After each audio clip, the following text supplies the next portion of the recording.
angels waging war in the unseen realm. Global events fulfilling biblical prophecy. Eternal life. What lies beyond mortality? From analyzing the paranormal from a biblical worldview to the discussion of cutting-edge science and technology, conspiracy, discovery, special investigative reports. Unafraid to explore the challenging issues facing humanity. Welcome to another edition of Skywatch TV.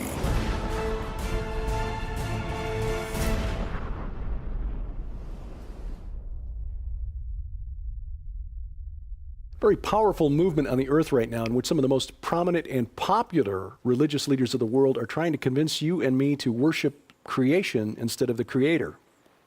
Welcome to Skywatch TV. I'm Derek Gilbert. Joining me in studio, my best friend, my wife, Sharon K. Gilbert. Hi. And an internet broadcaster, a speaker, and the author of an important book, Green Gospel, The New World Religion. It is our honor to welcome to the program for the very first time, Sheila Zilinsky. Sheila, welcome. Thank you. It's a pleasure to be here. The green movement, we're placed here on this wonderful creation that God has set us in. What is wrong with the idea of trying to be environmentally conscious? Well, you'd think protecting the environment is a noble effort, but indeed, it's not about saving the environment. So this green movement is really a revival of paganism that really dominated the time of the Amorites, the Edomites, Nimrodian era. So it's a revival of paganism brought under the guise of a natural ancient fertility cult.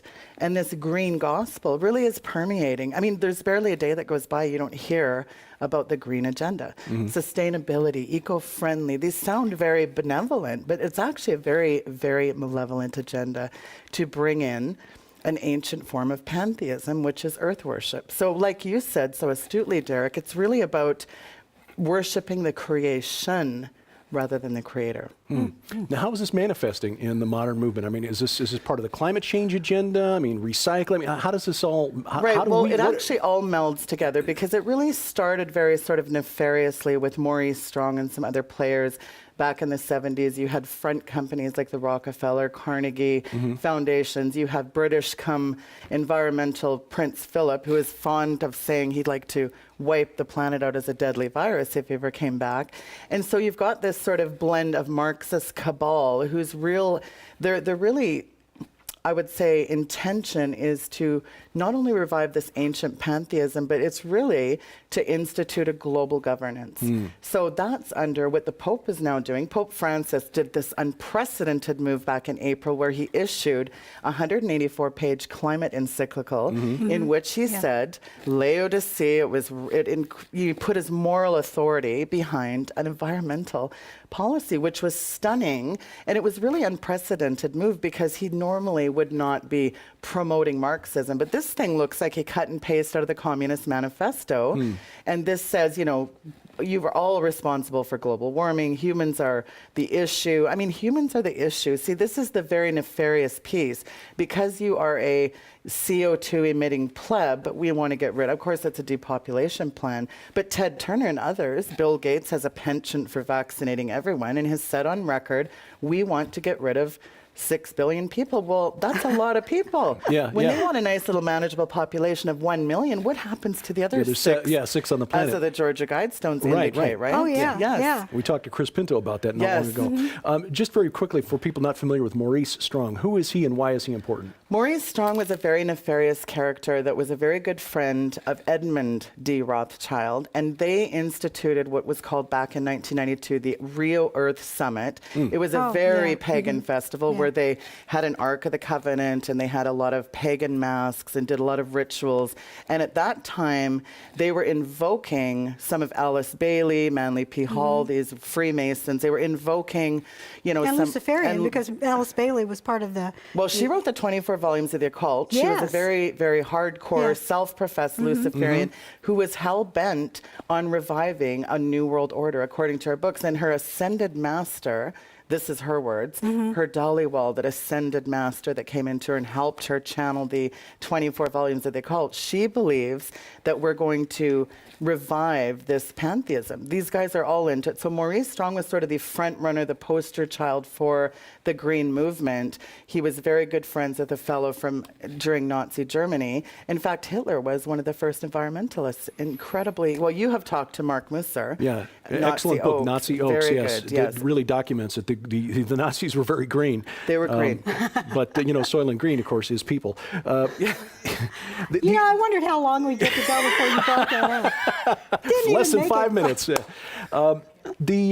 The charter, the Earth Charter, you're talking about that ark. That was, and this is not really central to this whole point, but I'm curious. That was with that ark that those two Yeah, you women and I talked about that back in the day, yeah. carrying around the Earth Charter Yes. inside the Yeah. thing. Yeah, Okay. that was a part of this pagan festival. So really, that was sort of this it's about Gaia worship. Again, Yeah. is Maya, Gaia, some call Diana, some say Semiramis. It's an ancient fertility cult brought up to guys under modern day eugenics, feminism, a blend of mysticism. So it's really this eclectic mishmash from the bowels of hell is what it Yeah. is. And Yeah. Christians are at war and they don't even know it. And that's the stunning part of this because there's a very malevolent, again, because eco-friendly sounds malevolent, but it's the grandest scheme of our era. And it's $1 billion levy in which carbon credits, carbon taxes, think of this, folks. It's like saying, we're going to fine you for breathing. Yeah. Because you breathe out CO2. CO2 is a plant, it's essentially plant life. Plant food. It's plant It food. is It's indeed. essential for life. It's Yeah. the God-given necessary byproduct for planet Earth sustainability. So if you don't produce it, what happens? It's just their choice for a means to control us. That's really Absolutely. what it comes down to. Years ago, I used to sing professionally, and I won't say what church it was, but I sang in a church back in the day in Nebraska. I won't go beyond that. But to my shock, this amazing chorus got new music one Wednesday evening, and it was Misa Gaia, the Mass to Mother Earth. Mother Earth. And I just looked at him and I said, I'm sorry, that's it. And I walked out. And it was hard to do because I loved singing with that group. But I'll tell you what, when you start singing in a church setting to this eternal goddess, it's paganism. Well, it absolutely not only is paganism, but it rejects Christianity. Karl Marx, really a self-professed Satanist, said that the one thing standing away to complete Marxist society was what? It was Christians. Christians are that far removed from earth worship. And Al Gore says in his book, Earth in the Balance, Mother Earth is a living, breathing, sentient being that needs to be protected at all costs, meaning earth worship is absolutely mandatory. In his book, he says that we have got to do the right thing and worship Mother Earth. And what's frightening is the tentacles of this green theology have woven themselves into today's church. There is an evangelical climate initiative that is frightening, that's been disseminated by hundreds of thousands of churches in the West are going green under these grants to go green. And so you've got this church of climate change, this tsunami of green theology woven in to today's church, which is frightening because it's paganism. And again, it's brought up to guys under this fertility cult that Hitler and his minions were they were huge eugenicists. Of course, we all know that the National Socialist Party was a very pagan outfit. You've got the Vril and other occult societies that were infused into that. So what's frightening is when the Pope said, hey, listen up, 1.2 billion Catholics, you're going to bow down to Mother Gaia and you're going to like it because I said so in his unprecedented encyclical. The Pope is a Marxist, complete radical Marxist, which is their end game is to eradicate Christianity. And Karl Marx would tell you that himself. In fact, in the Communist Manifesto, he talks about how Christian faith is the one thing that stands in between the world-dominating global government. Now, let's look at some specifics here, because I think a lot of viewers might step back and say, well, okay, this sounds really bad and really evil, but when it comes right down to us at the local level, how is this affecting us? How is the Roman Catholic Church or the United Nations or the United States federal government going to impose, or the Canadian government in your case, going to impose this on us at the local level? Well, they're doing it right now through Agenda 21. So ICLEI is really on the move, and it's not coming to a community, it's in a community near you. So they call for dramatically increasing urbanization, forcing you out of the rural area into these stack and packs with the ability of the technocrats to control every aspect of your daily life. I mean, this is subjugation by stealth. It's what Aldous Huxley called, you know, a brave new world, really. It's really incredible. And governments coming in and taking over large swaths of land, saying we now control this area and that area. And it's really ridiculous when you think about it, because the greenest way to behave is to actually be in small communities with farmers at the heart of that community, but instead this agenda is packing everybody into large cities. Well, Gina McCarthy, the head of the EPA, no, the Environmental Protection Agency, and that's a really astute point, Sharon, because the EPA can close down your farm if you have a puddle on it. Yeah. It's so ridiculous. So the EPA, the BLM, you've got all these nefarious alphabet soup agencies that are telling you what you can do and can't do on your own property. And that's back to Marx. Marx did not like the idea, the life, liberty, and pursuit of happiness in capitalism. He was vehemently against this. He did not like that idea. He liked the idea of socialism. Marxism, socialism, communism is really very similar. The isms all stack up to we want to control you. Bingo. Yes, that's exactly right. And so the EPA determines now that we're going to close you down. We're going to shut. Well, look, it's happening at the BLM showdown. Clive and Bundy knows that well. You know, last rancher standing, 7 generations of cattle farmers.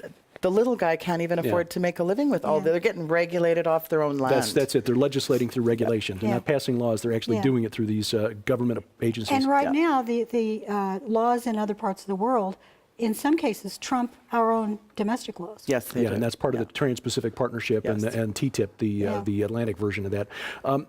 It's frightening because it's coming at us from so many different directions. We'll continue our conversation in just a moment. Find out why watermelons are bad when Skywatch TV continues after this. To celebrate the release of Nita Horn's inspiring new book, No Fences, Skywatch TV would like you to tell your story, because after all, even if you don't think so, you actually have a story. Send in your story, and we are going to choose the 10 best, and they'll be published for Christmas release in an anthology of those stories, along with the book that you buy that is actually only $19.95, am I right on that? That's correct. For free. Tom Horn, crazy guy, he's throwing in a journal which on its own, most of these retail for $20 on their own. So this journal is to help you start writing your story. When you buy the book, not only are you going to be enrolled in this and you can send in your story, but you'll get a plastic pony, you'll get a journal of your own, and the proceeds from the book are going to help fund the studio we're building for Skywatch Women, and Nita Horn is going to be one of our panel members. The 10 authors who are selected for the anthology, published by Defender Publishing in time for Christmas, will also receive a $500 cash prize. And that'll go a long way at Christmas time, won't it? Yes, it will. Even if your story is not one of those selected for the anthology, if you've taken the time to write your story, you've left a legacy for your children and for your grandchildren. Amen to that. For complete instructions and details on this opportunity, please log on to skywatchtv.com/nofences. Watermelons. It's the time of year to enjoy those things, but you make a point about watermelons in your book. It's sort of a metaphor, analogy. I forget what the English... She was the English major. I was not. Watermelons. What does the term mean, and how do you apply it in your book, The Green Gospel? I use the idea because it is a very green agenda. So you've got green on the outside, but inside a watermelon, it's red. It is the blood red ideology of Marxism. The green agenda is the ultimate form of complete subjugation under the seemingly benevolent guise of Chicken Little. The sky is falling. We have the answer. So it's the Hegelian dialect of, we're going to give you the problem, the solution, and here's the solution. We need a global climate authority, and that's what they did at the big show in Paris in December 2015, right in the belly of the beast. First, they were trying to implement a one world climate authority because, after all, we need to rescue you people from runaway global warming. As Al Gore has said on record, we had global warming, then we had a climate catastrophe. Now it's just climate change, but it was climate disruption. Why the change in the terminology? Well, what happened in 2009, Climate Gate, which it was a term that James Dillingpool dubbed Climate Gate because there was over 1,000 emails leaked out of the UK East Anglia University showing on record that a very small group of scientists wanted to get rid of the medieval warming period. The problem is, Derek and Sharon, it hasn't warmed in 18 years. In fact, we've been in a cooling trend. So here they're saying, oh, 2009 was the hottest year on record. No, 2011 is the hottest year. Al Gore said on Jimmy Fallon just months ago, Jimmy, we're not even in a climate, it's not climate change. We're not calling that, we're calling it what it needs to be called, a climate catastrophe. And if we don't act now, if we don't have a profound reorientation of every citizen on this planet, we're in trouble. So now we need to start prosecuting climate deniers like Sheila Zilinsky. And that's where it's coming in, because we're seeing even now it's being discussed in Washington whether or not those of us out here who say, no, we are not in the middle of climate change. We're in fact just in the middle of normal science taking place, because in many ways it's actually the sun that causes the sun is variation. the driver. The sun causes global warming. Who knew? Well, see, here's the deal. God knew what he was doing when he created the earth. Yes. The earth has been changing since its inception. And here's the thing. It's under God's benevolent control. It is. But these guys would like to convince the unsuspected masses, dupe them into thinking, Derek, because you breathe out that deadly CO2, and why it's deadly is the EPA got it classified as a deadly pollutant. I know, which makes no sense whatsoever. So now you have a group of people that are saying, listen, if we implement the Global Climate Authority, we can regulate through the United Nations, a very sinister group. And in fact, they have what's called the IPCC, the Intergovernmental Panel on Climate Change, which is not a scientific body. No. But yet they have implemented, I mean, their chair was a railway engineer. And when he resigned last spring, he said, this is my religion. It's my dharma. And that's the problem, is that environmentalism has become the fastest growing religion on the planet today. And it crosses all ethnicities, crosses all national backgrounds. And it's a feel-good religion. I mean, those who adhere to that, they feel that they're being, responsible and taking care of the earth. When the truth is, as Christians, we have been mandated the care of the earth, but it's different. We, as human beings, are different from the rest of creation. We are unique. We are God imagers on this earth. And yes, the Lord told us, care for things, but you don't use it to control humanity and allow Satan in a Luciferian doctrine to take over. The human infestation is diametrically opposed to Mother Gaia, Mother Earth. Look no further than your Starbucks coffee cup to see Mother Gaia. Yes, exactly. And so what it is, again, you have this cunning mixture of science, paganism, you've got it woven into feminism, Eastern mysticism. So you have this the green tentacles of this are in everything today, from your EcoBoost on your car to recycling. It's all a part, which goes back to this Earth Summit in '92, where they wanted to implement, at that time, an Earth Charter, and they sent out literature to thousands of schools in America. The kids would say, I pledge allegiance to Mother Earth. I mean, it was so frightening, and we're still seeing that. And on the heels of that, Al Gore and others say the science is settled. The debate is over. Science is never settled. No. Science is an ongoing, the debate is over. There was never a debate. No, there was not. If they truly, if those within the power, like Al Gore and others, who truly believed that we need to change the way we are living in order to make us more sustainable, why do we have so much plastic? Yeah, Why? convenience. When I was a kid, plastic wasn't around.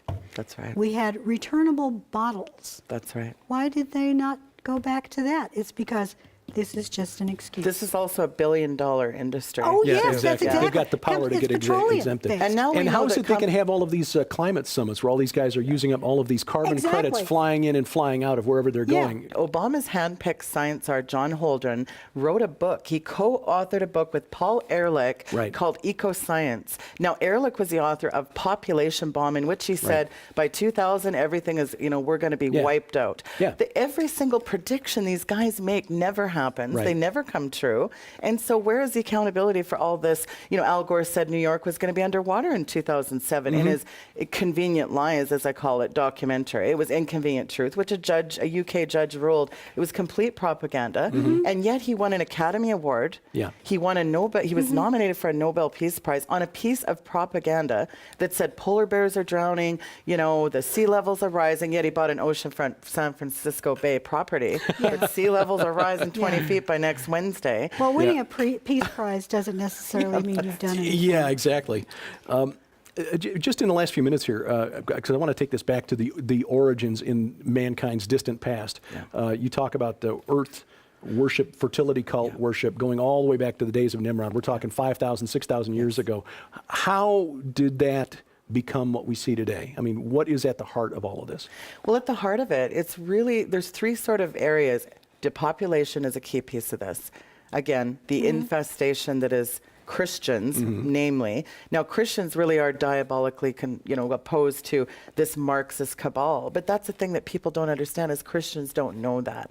So you've got this piece of paganism. You've got another prong, which is the depopulation. But it's also about the global climate authority. It's about global control, global governance. That's a huge piece of it. So it's the best of, I mean, if you can, when you look at John Holdren, back to Obama's handpicked science czar, they want to start doing things like they say in Population Bomb, forced sterilization, forced abortion.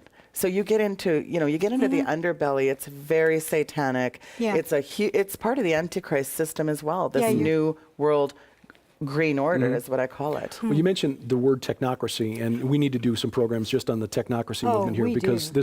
this is key, because that's sort of the overarching philosophy behind all of this. The technocrats need all kinds of data on us, which is why they want to listen in our phone calls or emails.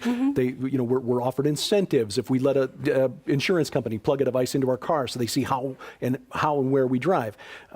It all goes into, as you say, global governance, which was the goal of Nimrod back in the day. This is all about taking us back to Babel. Yep. Amen. It is. And that's the frightening part is how, and I mean, think of this word, evangelical climate change initiative. So you've got Al Gore and the United Nations printing literature with Alice Bailey's Lucius Trust as the publication company for all the green literature. Yeah. So you've got them pumping out these green incentives for churches. And this is the problem is, would your church rapidly envision and just accept paganism? Probably not. But the grandest hoax of our era is this green agenda. I think if you are watching this right now, you need to take a look at what your church is teaching in Sunday school class, and also take a look at what your kids are learning in school. Yes. Because they're not going to come right out and say, we're taking over the world and this is how we plan on doing it, and you can help us. They're going to start with your heart, especially if you're a young child. They're going to say, we need to make sure your kids and your grandkids have a world to enjoy, where there are animals. Your puppy will die if Plays we don't on the change. emotional It does. heartstrings. It Yeah. Well, does. we live in a postmodern era where facts and doctrines don't matter anymore. It's all about feelings. Yeah. And again, through the technocracy movement, and especially through the green agenda, because that is you can fit every aspect of human life in under the green agenda, the climate change agenda, the way we travel to get to work, what we do for work, how we live, how we heat our homes. Smart appliances. Smart I mean, they've appliances. said on record they're going to spy on us through our smart TVs, our smart appliances. We're being data mined, hacked, tracked, attacked all day long. It's the subjugation. We'll make them love their servitude. That's what Aldous Huxley said. And the piece around it is not just data mining into oblivion, but the piece about this that's very concerning is that people are accepting this hook, line, and sinker. And even now, your pastor, it's the green shepherd is at your pastor's front door, and they're promulgating it as well. And that's where we have to be careful, because this is Baal worship at its finest. Yeah. We need to develop more of that in the next show. Absolutely. The book is The Green Gospel, The New World Religion by Sheila Zilinsky. Normally this retails for $30, but as always on Skywatch TV, we like to give you more for your money than just that. We also add, she mentioned a number of names that are featured prominently, and groups featured prominently in this classic work by Dr. Stanley Monteith, the late Dr. Stanley Monteith, Brotherhood of Darkness, and the late Dr. Noah Hutchings, in one of his more important books, The Dark Side of the Purpose-Driven Church. That and a very timely DVD with the recent passing of Justice Scalia, America's Courts, Progress in Peril, featuring Alan Keyes, former presidential candidate and U.S. ambassador. All of those, and those 3 books, by the way, the 2 books in the DVD that we're adding, retail themselves for $40. We're adding those with the book, The Green Gospel by Sheila Zilinsky. You'll find that deal online at the Skywatch TV store, skywatchtvstore.com. Sheila, this is a huge topic because it does impact so much on every aspect of our lives, and we've just scratched the surface. Thank you very much for the book, and we will continue this conversation. It's my pleasure. And we thank you for watching as we keep watch. For Sharon Gilbert, I'm Derek Gilbert, and this is Skywatch TV.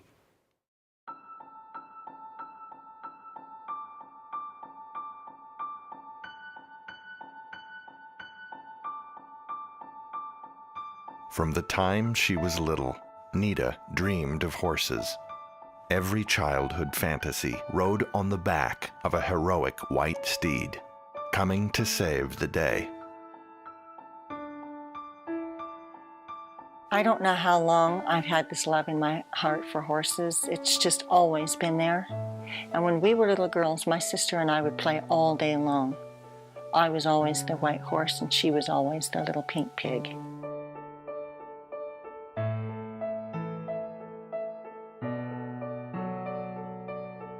Let's pretend Lightning and Rosie can fly.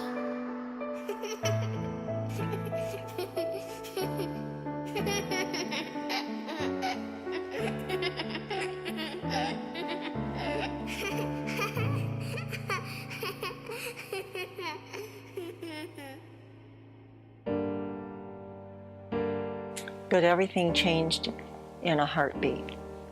On December 9th, 1971, a tragic car accident claimed the life of my dad and my best friend and my little sister. And I wondered after that if there was anything left to believe in.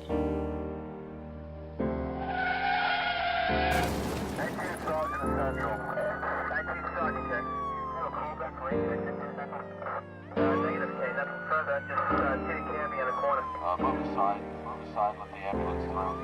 Please move aside. As a child of 13, I felt like I had lost practically everything. And I wondered, is this it? I mean, where do I go from here?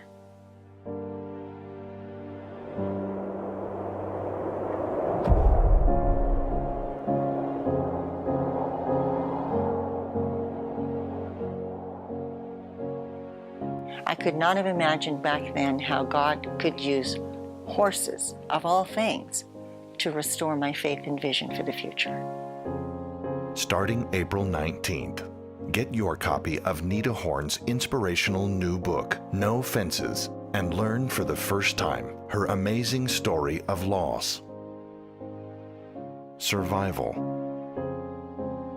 determination, and healing. How the vision and love God gave her for these beautiful and majestic animals eventually led to the 150-acre Whispering Ponies Ranch, a general retreat facility, as well as a premier training location that specializes in using and gifting therapeutic animals to benefit the herding. Other care facilities, schools, and ministries across the nation. When God puts something in your heart, it's there for a lifetime.